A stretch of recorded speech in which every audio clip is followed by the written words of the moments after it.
मजलिस इत्तेहादुल मुसलमीन के अध्यक्ष असदुद्दीन ओवैसी उत्तर प्रदेश में 100 सीटों पर विधानसभा चुनाव लड़ने का ऐलान कर चुके हैं।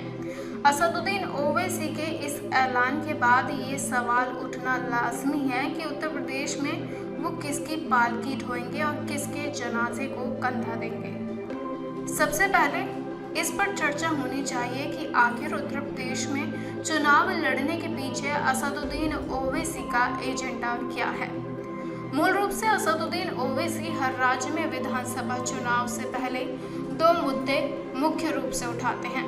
पहला, विधानसभा में मुस्लिम विधायकों की संख्या में बढ़ोतरी और दूसरा, सत्ता में उनकी वाजिब हिस्सेदारी। जाहिर है कि उत्तर प्रदेश में भी वो इसी एजेंडे के तहत चुनाव लड़ने के लिए दम ठोक रहे हैं। मुस्लिम समाज में ये बात बड़े पैमाने पर उठती है कि क्या असदुद्दीन ओवैसी बीजेपी के एजेंडे के तौर पर काम कर रहे हैं। कुछ राजनीतिक विश्लेषक पुख्ता तौर पर इसे सही मानते हैं। इसी साल जनवरी में जब असदुद्दीन ओवैसी ने उत्तर प्रदेश के आजमगढ़ में बड़ी रैली करके मुलायम सिंह और उनके परिवार पर मुसलमानों को धोखा देने का आरोप लगाते हुए निशाना साधा था, तब बीजेपी सांसद साक्षी महाराज ने कहा था कि ओवैसी बीजेपी के मित्र हैं। जैसे उन्होंने बिहार में बीजेपी को फायदा पहुंचाया है, ठीक उसी तरह पश्चिम बंगाल और उत्तर प्रदेश में भी फायदा पहुंचाएंगे। साक्षी महाराज के इस बयान के बाद ओवैसी पर बीजेपी का एजेंट होने का आरोप और पुख्ता हो गया है। इससे छुटकारा पाना ओवैसी के लिए अभी भी बड़ी चुनौती बना हुआ है। हालांकि इस बात से ओवैसी और उनके समर्थक पूरी तरह से इनकार करते हैं। पिछले 5 विधानसभा चुनाव के नतीजों के विश्लेषण से ये बात सामने आती है कि जब जब बीजेपी की ताकत विधानसभा में बढ़ी है, तब तब मुस्लिम विधायकों की संख्या कम हुई है।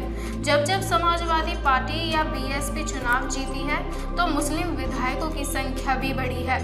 इनकी सरकारों में मुसलमानों की हिस्सेदारी भी मिली है।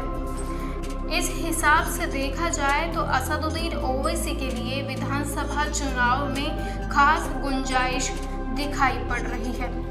उसी में हैदराबाद से सांसद और ऑल इंडिया मजलिस से इत्तेहादुल मुसलमीन के अध्यक्ष असदुद्दीन ओवैसी यूपी चुनाव की तैयारियों में जोर शोर में लगे हुए हैं। अब इन हालातों में ओवैसी की आगे की रणनीति क्या बनती है, किसी को नहीं पता।